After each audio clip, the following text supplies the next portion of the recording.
sesuatu korban sajian yang kamu persembahkan pada Tuhan, janganlah diolah beragi. Karena dari ragi atau dari madu tidak boleh kamu bakar sesuatu pun sebagai korban api-apian bagi Tuhan.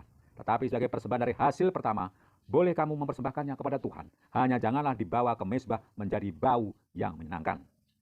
Dan tiap-tiap persembahanmu yang berupa korban sajian, haruslah kau bumbui garam. Janganlah kau lalaikan garam perjanjian Allahmu dari korban sajianmu. Beserta segala persembahanmu, haruslah kau persembahkan garam. Jikalau engkau hendak mempersembahkan korban sajian dari hulu hasil kepada Tuhan, haruslah engkau mempersembahkan bulir gandum yang dipanggang di atas api.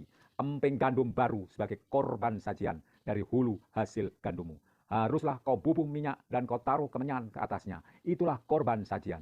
Haruslah imam membakar sebagai ingatannya sebagai sebagian dari emping gandumnya dan minyaknya beserta seluruh kemenyannya sebagai korban api-apian bagi Tuhan. Nah, di sini ada alasan tadi mengapa tidak boleh diolah beragi, karena dari ragi atau madu tidak boleh dibakar sesuatu pun sebagai korban api-apian bagi Tuhan. Nah, itu yang alasan ditulis di dalam kitab Imamat. Tetapi sebagai persembahan hasil pertama, itu yang dipersembahkan yang terbaik dari bulir gandum yang menyenangkan.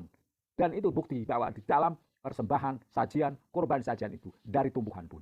Dan ini yang dipakai oleh Kain pada saat persembahan korban bakaran pada awal sesudah peristiwa Adam dan Hawa, lantas mereka mempunyai anak Kain dan Habel. Hanya Kain mempersembahkan tumbuh-tumbuhan namun tidak berkenan di hadapan Allah, sedangkan Habel berkenan karena ternak domba. Dan ada penafsiran itu karena korban untuk korban bakaran itu membutuhkan darah dari ternak domba, darah hewan sebagai pengorbanan, lambang pengorbanan Yesus Kristus. Tetapi yang dari tumbuhan sajian itu tidak diperkenan oleh Allah, oleh karena bukan mempunyai garam, bukan mempunyai darah yang sebagai lambang pengorbanan Kristus. Nah, itu adalah tafsir. Nah, kenyataannya di sini ada yang namanya korban sajian. Jadi dari hasil pertama bulir gandum itu diolah tadi.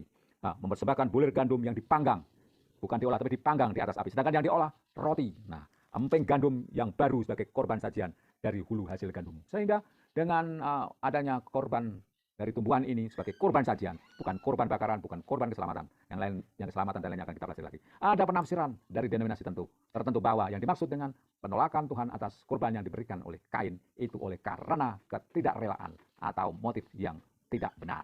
Nah, itu beberapa referensi yang bisa kita miliki. Namun dari hari ini kita belajar tentang sesuatu hal yang mungkin tidak pernah terpikir sebelumnya tentang kurban sajian, di mana sekarang banyak sekali cara umat untuk memberikan sajian bagi Tuhan. Bahkan di tradisi-tradisi Jawa, di gereja Jawa itu ada yang namanya sedekah bumi, yang hasil pertama dari panen itu dipersembahkan kepada Tuhan. Dan ini dengan budaya Jawa ada sedekah bumi di gereja-gereja Jawa yang berkembang untuk penginjilan pada orang Jawa, dan memulai di tanah Jawa tradisi itu terus berlangsung sampai sekarang dengan memberikan persembahan hasil bumi panen yang terbaik. Itu semuanya adalah simbolisasi tentang semua yang persembahan kita pada Tuhan tentu haruslah dari hati yang terbaik, motif yang terbaik, dan hasil yang terbaik.